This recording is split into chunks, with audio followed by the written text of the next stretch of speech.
Marijuana was made illegal in 1937 by a man that testified in front of the Congress saying it made white women seek relationships with Negroes. Oh, all right, well, you know, that's ridiculous, obviously. I was the best drug agent in the area.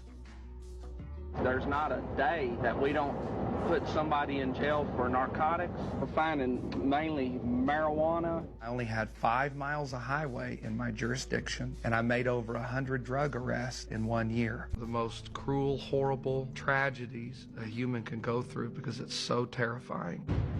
I raided over 100 houses in my law enforcement career.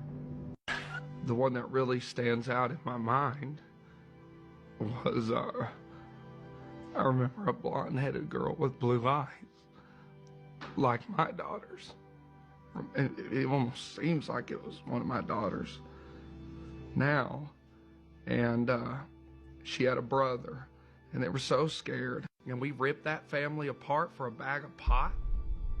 And I said, should I make a film on how insane the drug war is, or should I just teach people how not to get busted for pot? All these secrets I have. There's all kinds of crevices and places to hide small amounts of marijuana. In that position. Marijuana was made illegal in 1937 by a man that testified in front of the Congress saying it made white women seek relationships with Negroes. Oh, all right, well, you know, that's ridiculous, obviously. But two things. Number one, drugs have been linked to terrorist financing. Two, drugs have killed hundreds of millions of people. That's nuts. How is this That's guy a lie. no different than That's propaganda. A bomb that is for propaganda that Fox puts out. Drugs are persistent. Let me just weigh in for a second. Go ahead. The guy's not doing anything that I can see that's illegal. He wants to make a statement. I'll tell you, this war on drugs is a complete failure. The criminal justice system is completely overloaded because of this idiotic policy that we have. And he's absolutely correct. Mark, that you're never going to get anywhere. You're never going to get anywhere. Are you with this saying that?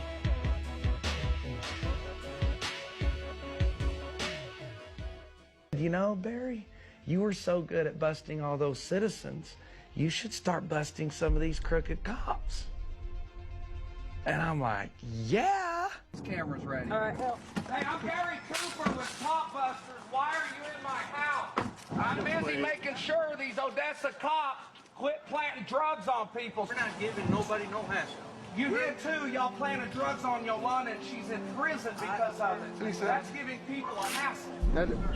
You guys are wrong on this one, and you know it, and you got burned. In Austin, Texas, Barry Cooper is a former narcotics officer.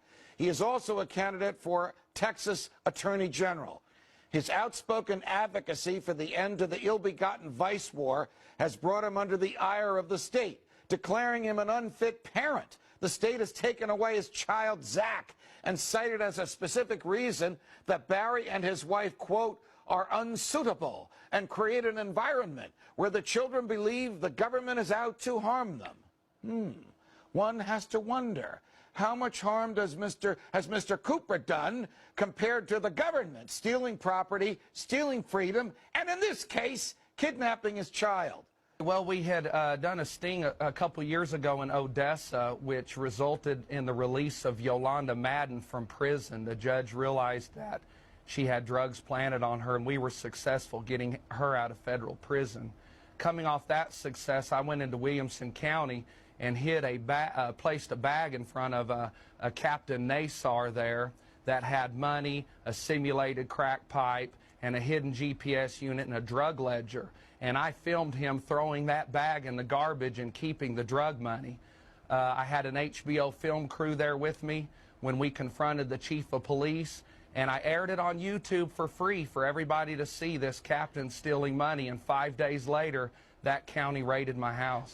Is the state of Texas actually arguing to a Texas judge that they can remove Zach lawfully in the custody of you, the stepfather, and your wife, his natural mother, because you have raised a 7-year-old to question authority?